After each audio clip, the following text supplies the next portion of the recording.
కుటుంబం కుటుంబం కుటుంబం అని తెల్లారులేస్తే కేసీఆర్ కుటుంబం మీద ఏడ్చేటటువంటి ముఖ్యమంత్రి గారికి నేను ఒక మాట చెప్తా ఉన్నా, ప్రజలందరూ కూడా దయచేసి తెలుసుకోవాలి. ఇవాళ రాష్ట్రంలో కాంగ్రెస్ పార్టీ నుంచి 22 కుటుంబాలకు టికెట్లు ఇచ్చినారు. 22 కుటుంబాల నుంచి అధికారికంగా ఏదో ఒక పదవిలో అభ్యర్థులు ఉన్నారు.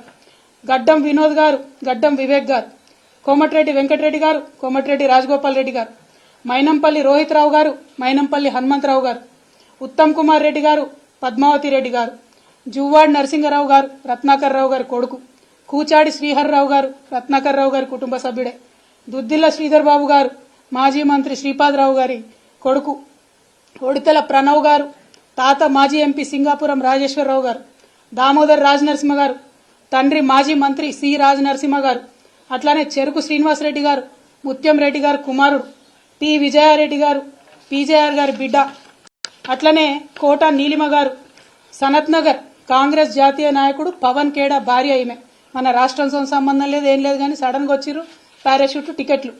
చిట్టం పర్ణికారెడ్డి గారు, మాజీ ఎమ్మెల్యే నర్సిరెడ్డి గారి మన్మరాలు, కూచుకుల రాజేష్ రెడ్డి గారు, నాగర్ కర్నూలు దామోదర్ రెడ్డి అన్న కొడుకు, కుందూరు జైవీర్ రెడ్డి గారు, నాగార్జున సాగర్ జానారెడ్డి గారి కొడుకు. మళ్ళీ ఇప్పుడు వాళ్ళ అన్నకి ఎంపీ టికెట్ కావాలని ఇవాళనే ఆయన అప్లికేషన్ కూడా పెట్టుకున్నారు జైవీర్ రెడ్డి గారు.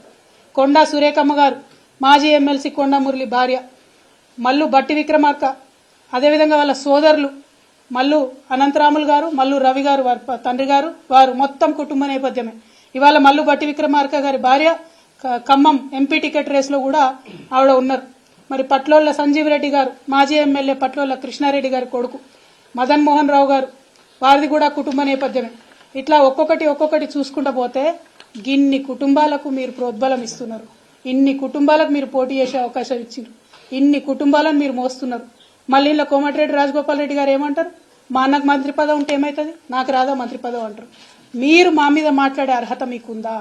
మీరు మమ్మల్ని మాట్లాడితే కేసీఆర్ గారిని ఇంకా కూడా తిట్టడం తప్పితే ఏం పని చేస్తున్నారో ఒకసారి తెలంగాణ ప్రజలకు దయచేసి తెలియజేయాలని నేను కోరుతా ఉన్నాను.